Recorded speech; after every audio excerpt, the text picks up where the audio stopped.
메가 서울에 이어 메가 부산까지 총선을 불과 5개월 앞두고 정치권의 이른바 메가시티 공방이 벌어지면서 지역에서는 지방 소멸을 더 가속화할 거란 논란과 반발이 적지 않습니다. 그러면서도 국가 균형 발전을 위한 메가시티 구상이란 개념 자체가 새삼 주목을 받고 있는데 최근 지역의 한 교수가 메가시티의 과제를 주제로 논문을 발표했습니다. 박종훈 기자가 논문 내용을 살펴봤습니다. 경남대 출신으로 모교에 남아 줄곧 지역 문제에 천착해온 조재욱 교수.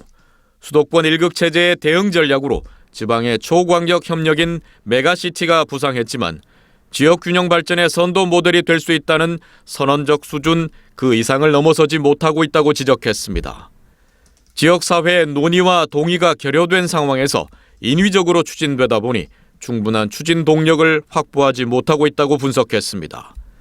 여기다 지자체 간의 엇박자 구상과 광역별 이기주의, 또 단일 경제 생활권 같은 말의 성찬만 무성할 뿐 메가시티 조성 이후 초광역권 내에 또 다른 지역 불균형을 야기할 수 있다는 우려도 여전하다고 비판했습니다. 빨대 효과라는, 그러니까 경남에 정주를 하고 있는 사람이 나중에는 이 교통망이 편해지다 보니까 부산에 가서 소비를 하는, 그러면 경남의 소비 산업은 위축될 수밖에 없고 오히려 인근의 부산은 커져 나갈 수밖에 없는.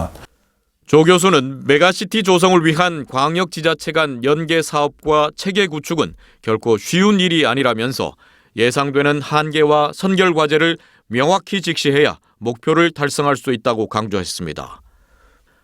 초광역연합의 대표 모델인 일본 간사이 광역연합도 출범 10여 년이 지나도록 도쿄권으로 인구 유출을 방지하겠다는 목표는 이루지 못하고 있고 광역연합 속 오사카 권역을 중심으로 공동화 현상이 나타나는 등 실효성도 미비하다고 밝혔습니다.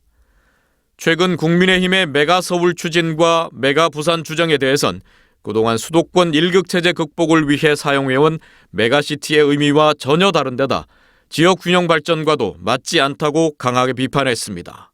선거를 비롯해가지고 정치적 차원에서 접근하는 거기 때문에 오히려 지역사회를 통합시키기보다는 분열시키는 그러한 그 동력으로 작용을 하기 때문에 메가라는 단어를 꺼낸 것 자체가 잘못이다 이렇게 보고 있습니다.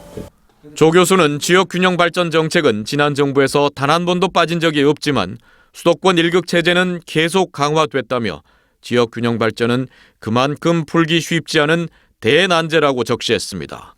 그리고 메가시티의 경쟁력을 갖추기 위해서는 지역이 가진 기반과 다양한 스케일을 연결하고 거점 도시뿐 아니라 인접한 지역에서 고른 성장을 할 수 있는 발전 전략을 함께 내놓아야 한다며 지속적인 사업 추진을 위한 주민투표 같은 동의 절차와 정치권의 강력한 의지를 주문했습니다. MBC 뉴스 박종웅입니다.